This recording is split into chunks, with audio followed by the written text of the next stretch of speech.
Cowboy, palatawa at walang yabang sa katawan. Kung umasta, hindi mo iisiping siya ang presidente ng isang multi-bilyong pisong negosyo.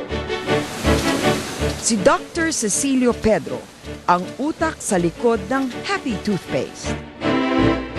Isang simpleng taong nangarap. He was able to start as an errand boy. Kinukwento niya na hirap siya, utos dito, utos doon. At nagtagumpay. Napatunayan nila na ang local product can be as good as the multinationals, no? Sa kabila ng dambuhalang kalaban, For every crest that you can give to the house-to-house salesman, they will replace it with 2 Colgate free of charge. Sabi ko, kung ginawa sa akin yan, tapos na ang kaligayahan ni Mr. Pedro. sa harap ng krisis, napakadaling sumuko. Pero sa karanasan ni Dr. Cecilio Pedro, ang utak sa likod ng Buy Pinoy, ginamit niya ang pagkakataon ng krisis para pasukin ang industriyang pinagaharian ng mga dayuhan. Ngayong gabi, ibabahagi niya ang formula ng tagumpay ng kanyang niluto sa higit 40 taong pagiging negosyante. Bakit mo nagawa yun? Saan kayo nagkamali? Ano ang titulo nyo doon sa office I na was yun? a janitor, I was a clerk, I was a driver, I was everything. Saan nagkagaling ang kaso kayo? Paano ka nakapagod? Sinisip nyo ba na benta? Sabi ko, you cannot afford the price.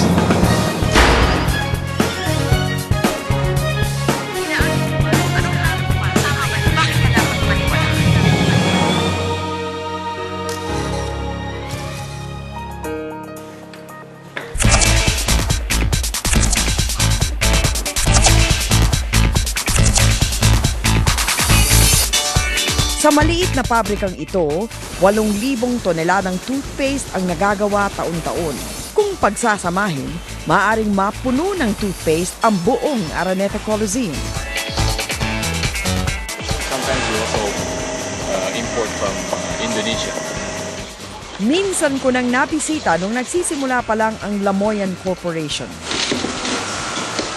Hindi ko akalain na pagkalipas ng 20 taon, mula nang magsimulang gumawa ng toothpaste, 20% na ng merkado ang nakukuha ng Lamoyan. Patuloy pa itong lumalaki.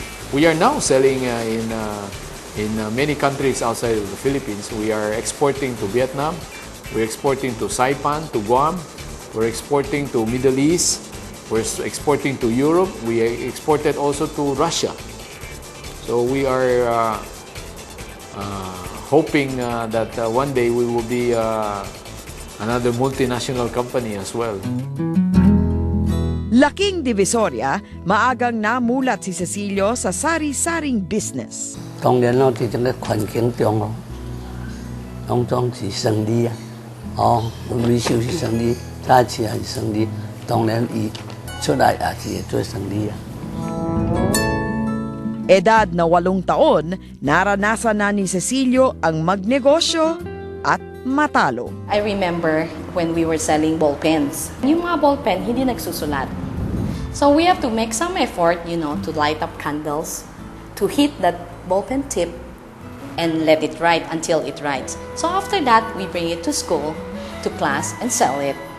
That's our first experience, how to do business when we were young. Binenta ko sa classmates ko. Ang problema doon, yung classmates ko walang pera. Sabi nila, pwede bang pautang? Sabi ko, hindi problema yun, pautang. Sige, pinautang ko. Ito raw ang unang pagkakamali ni Cecilio. Hindi ako binayaran. Kaya yan ang unang lesson na I learned from my initial business venture into business. A sale is not a sale until collected. Sabi ko, next time, pag nagnegosyo ako, sisiguraduhin ko na babayaran muna ako bago ibebenta ko yung produkto ko.